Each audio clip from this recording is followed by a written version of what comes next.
Welcome to Hegde's Implant Care, reliable and predictable implant solutions for all.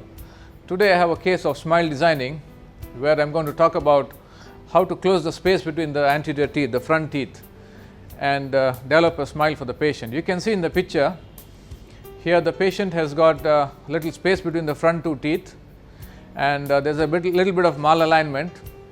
So, how do we go about this case? Now, before starting with any procedure, first we have to look into the case and analyze the situation.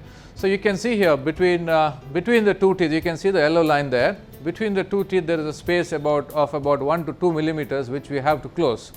Now, apart from that, there are some other smaller details which we have to observe, like you can take a look in the alignment.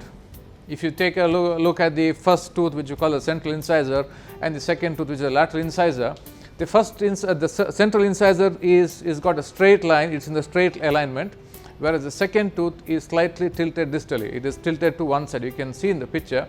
Now, this malalignment or a difference in the alignment of teeth creates a kind of unaesthetic appearance. So, this is the second issue that we have to take care. Now, if you look at the third point there, that is the length of the teeth. You can see there is a difference in the length of the teeth. The second teeth is very much up, the first one is little down. Of course, it has to be like that. The first one is little longer, second one is little short. But in this particular case, the malalignment is very noticeable. So, these are the three issues that we have to cover. So, how do we go about this case?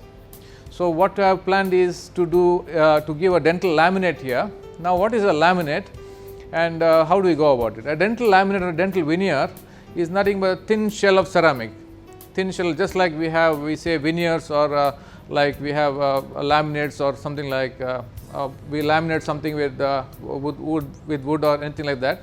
We have something similar we have in the dental situation, which we call the ceramic veneer. So, it is a thin shell of ceramic or something like a glass with a particular color. This is what I have planned for this particular patient. So, now you can see here, this is the preparation I have done. I have done a tooth preparation wherein I have just removed about 0.5 millimeter of tooth. Now, we generally, when we are doing aesthetic corrections, we do not grind too much teeth because the patient requirement is aesthetic and we do not need to grind the entire teeth. So, we just grind about 0.5 mm of the teeth. You can see there, even the sides and the edges, it has been planned well how much to reduce in which particular area. So, this is the preparation I have done. Once the preparation is done, we make an impression, we send to the lab and we get the veneers. You can see in the final picture where I have put the pre-op of the patient and also the post-op of the patient. You can see the three issues that we have talked about. The first is the spacing, which has been corrected. The second is the malalignment of the teeth, which also has been corrected. The next is the height of the tooth, which also has been corrected. So, when all these components are corrected, only then we can give a effective smile. The requirement of the patient was a good smile. So, this is what we have achieved. So, we have done the laminate, we have covered all the different areas to be corrected, and this is the final smile we have achieved.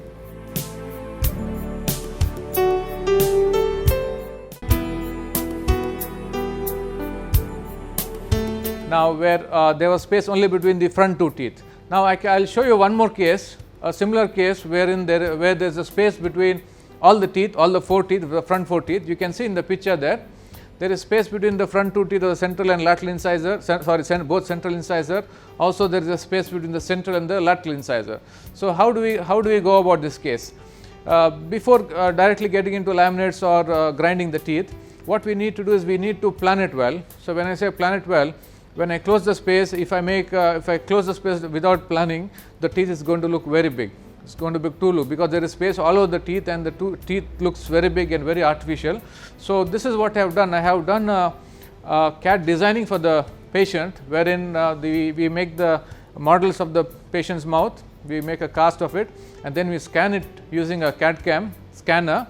Once the scanning is done, you can see in the picture there, this is the designing that I have done using the CAD CAM software, wherein I have sequentially increased all the teeth. So, if I just increase the front teeth and make it big and close the space, it looks very wide. So, using the CAD CAM, I have the opportunity to do everything on the screen. I have sequentially increased. The first tooth is a little big, the second tooth is a little big, all the teeth have increased by around 0.5 mm. So, collectively we can increase up to 2 mm, or if I want I can up to 3 or 4 mm also. So, this is what I have designed for this particular patient. You see in the next picture that this is the tooth preparation that I have done, a very mild preparation, just about 0.5 millimeters I have done the grinding, and you can see I have not done grinding in the sides, because already the tooth is small. If I grind there, then it becomes further small. So I have done very minimal preparation. Then after this I have done the impression, and you can see the final picture there, that all the spaces have been closed. Sequentially it has been slightly, very mildly it has been increased in size, and this is the final outcome I have got. So finally, to conclude, I would say that when we are dealing with cases of smile designing, we have to do a thorough planning for that. We generally, what we do is we make the models of the patient's mouth, and then we plan it. Sometimes we do a wax up, we do a mock up and plan it, or sometimes in some situations we do a CAD/CAM planning. We scan the models, then we sit with the screen, we spend some time, we do all the different permutations and combinations, enlarging one teeth, making it longer, making it smile, making it wider, correlating it with the lip line. So any smile we give, generally it has to correlate with the face of the patient, it has to correlate with the lips of the patient, so that when the patient smiles, we can achieve an effective smile. So this is about smile designing. Thank you for a patient hearing.